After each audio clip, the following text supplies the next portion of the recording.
So it's 2002. I'm in the 8th grade with just a few months left before summer vacation. And like most kids my age, I didn't really have a plan. No dream job, no 5-year roadmap, nothing. Like any 12-year-old, I spent my free time doing the things that I enjoyed, which at that time were playing video games, watching anime, and pirating music from LimeWire. I never really liked school, and unless there was some sort of creative writing involved, I'd check out almost entirely. Most of my school days were just background noise, me staring out the window, waiting to go home so I could continue playing whatever video game I was currently obsessing over at the time.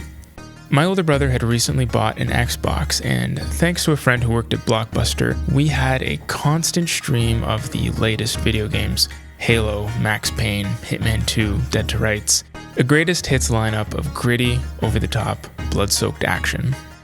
But one day, I came home from school, and I saw something different. The box art immediately caught my eye. It looked kind of like an old martial arts movie poster, like hand-painted and dreamlike. It reminded me of the films I grew up watching, like Bloodsport and Big Trouble in Little China. Something about the cover promised action and adventure, and I just wanted to know more. I flipped the cover over, and the screenshots on the back were stunning. And not just visually, they told a story. This wasn't just another shooter or a beat-em-up. It felt cinematic, grounded, emotional. I didn't know what it was yet, but I just knew that I had to put whatever game I was currently playing on hold and play this game instead. And then I saw it. Includes the feature-length DVD, Shenmue the movie. I had never heard of it up to this point, but after a little bit of research, I found that it was a game that originally launched on the Sega Dreamcast, a console that I didn't own and neither did anyone that I knew. So I popped it in and I hit play. And what I saw blew my mind. The cinematics, the sense of place, the realism.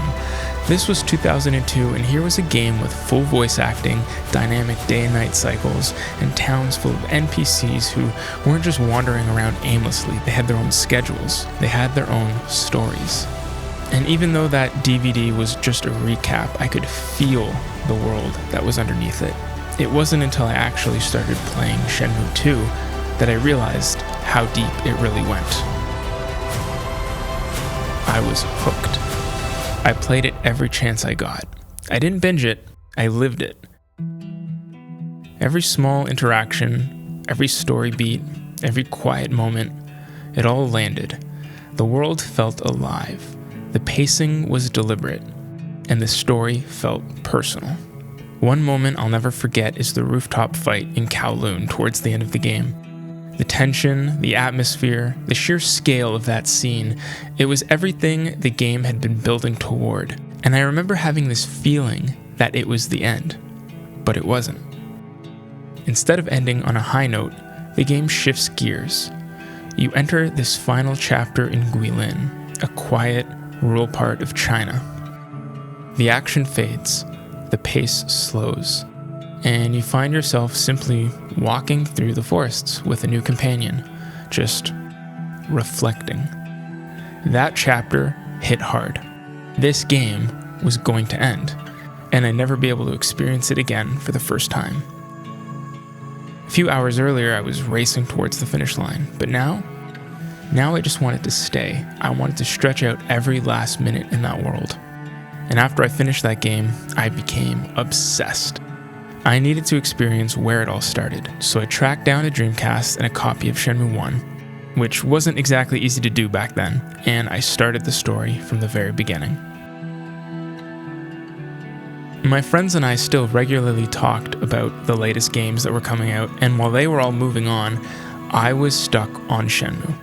I was deep in the forums. I spent days combing through message boards, reading fan theories, watching interviews, looking for any hint of a sequel. Shenmue 2 had ended on a massive cliffhanger, and for years that's where the story stayed. Even though other games came along, and even though some of them were great, nothing really matched the way Shenmue had made me feel. It ruined gaming for me in the best way possible. But over time, I realized it wasn't just about Shenmue.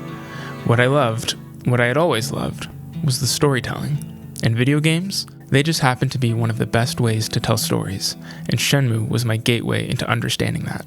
In grade 11, I took a history of film class, and that was the first time that I genuinely gave a school subject my undivided attention. I started watching classic cinema, foreign films, anything that told a story in a way that I hadn't previously seen before.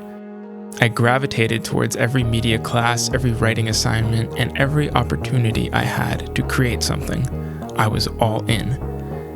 Eventually, I made the decision to go to film school.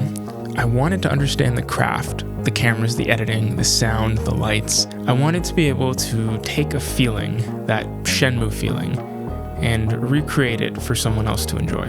And for a while, I moved on from Shenmue. That game was still there in the back of my mind, but it was never front and center, not like it was before. Then, in my early 20s, I found the Shenmue fan community again. And what I found surprised me. They were still fighting, still keeping that dream alive, still hoping for a Shenmue 3, even though it had been a little over 10 years at that point.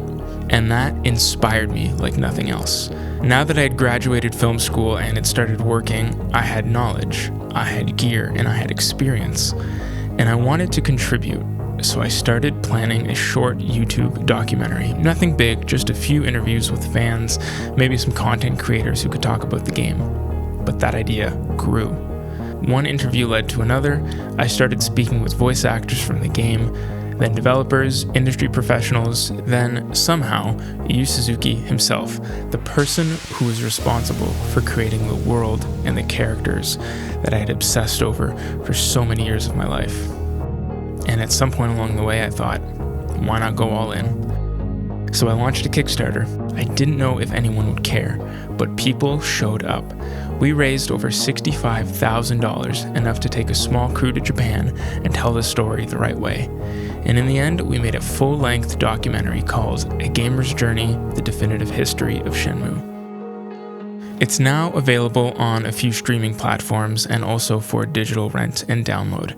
And for the backers of the Kickstarter project, we produced physical Blu-rays.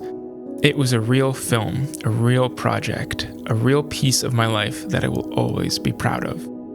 And it all started with a single video game.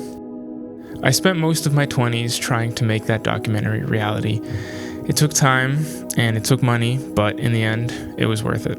It was born from a feeling I had as a kid when I popped in a disc and found myself in a world that felt more real than anything I'd ever played before. It didn't just change my perspective of how I saw video games, but it changed how I saw stories. And it gave me one of my own.